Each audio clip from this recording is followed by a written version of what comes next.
let's go over a few things that are good to know when it comes to harvesting seeds, okay? Well, in nature, seeds are created in a wide diversity, right? They are meant to sprout early, late, depending on the climate shifts, right?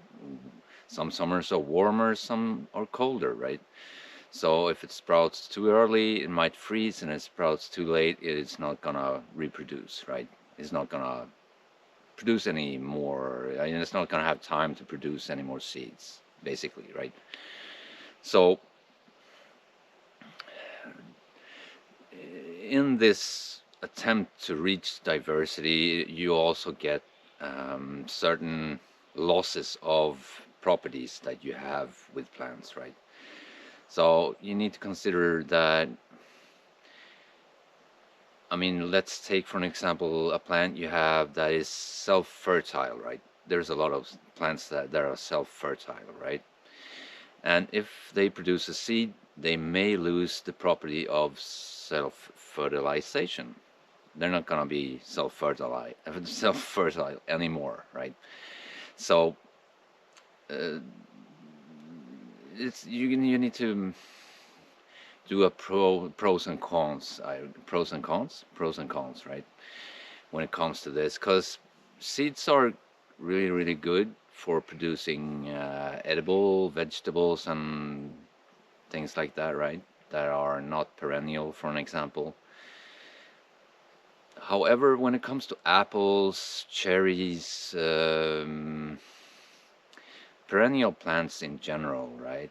Or maybe one that you want to keep going the year after as well, and you have the possibilities, or you have whatever it takes to do that, right? Like a greenhouse or things like that, right? Then you might need to consider grafting instead, because grafting produces an exact replica of the very plant that you want to continue growing, right? And grafting sounds complicated, but it's really not. Nature is a really good survivor, right? So what you need to do is you take a seed, just any seed of that plant, right? You plant it, and you get that diversity in the plant rising, right? But that's the grafting template, if you want to call it that, right? I mean, it's the foundation of which you graft upon, right? So you plant that seed, you let it grow for a little bit, and you cut a little piece of that, let's say an apple tree, like a branch or like a small piece of branch, and you graft it on the template, right? So they're related because unlike human beings, plants need to be related to have offspring, right? We're the other way around, but that's a whole different question or topic. So what you do is you grow the seed until the plant gets a little bit stronger, a little bit larger, right? You cut a piece of the apple tree you want keep growing, and you graft it on that template, and you have an exact copy of the old apple tree. And that can be a tree that is 120 years old. It doesn't matter. And when the trees are that old, it's even more important to keep them going, right? Because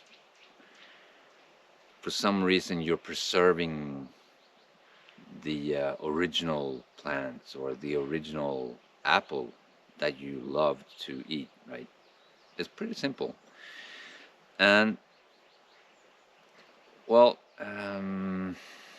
I'll give you a good example of that. They say that we have a sweet cherry tree in Sweden that can be traced back to a single cherry tree way back in the past. to a single individual. They can all be traced to a single individual. Every cherry tree you buy in Sweden is from a single individual. And to think of that, it is insane actually. The genetics of this tree has got to be thousands of years old, right? Well, at the very least hundreds. And that is pretty cool. So use the template. It's very simple, and graft from the tree you wanna keep growing from, right? So, quick recap: seeds for edibles this time of year right now, but if you wanted to keep growing, you might need to, or you might wanna look for another solution like grafting, for an example. So if you have a self-fertile tree or a self-fertile plant and you want that one to keep going, you take a snippet from it, you put it in a glass of water, it shoots roots, and you plant it again. Ta-da! Copy. Okay, so that is how you do it. You can grow from seeds, but you might get a slight alteration, like the loss of the ability to produce fruit or berries by itself without pollinators, right? And that has become a really big issue nowadays with the problem with the pollinators. And I'm not gonna go too deep into that, but it might be a good idea to actually keep the self-pollinating plants going as a backup. You never know, right? Yeah, so I've been planting the seeds of the dog rose, right? You remember that? And well, I wanted growing across the property because I like the rose hips for nutritional reasons, but I also like the plant for a variety of reasons, right? But when it comes to plants in nature, the seed in it becomes optimized well past the point where it's optimal for you to food process it, right? So when it reaches the point for you to process it for food, the seeds are not fully there yet. But well, I mean, it's not a huge difference, but when nature produces something, it looks more like this when it's optimal for planting, right? It's non-appetizing and well, you know, it's better for planting, right? So try to pick whatever you're planting as close to overripe as you can, actually, because that is when the seeds are optimized for planting. It's a lot of optimizing that one, but you get the point, right? Quick recap. So when you're harvesting seeds from anything like fruit, berries, flowers maybe, or well, any kind of seed, it is beneficial to wait until the fruit or the berry passes ripe, because when it passes ripe, the seed inside of it is closer to finished for planting, right? And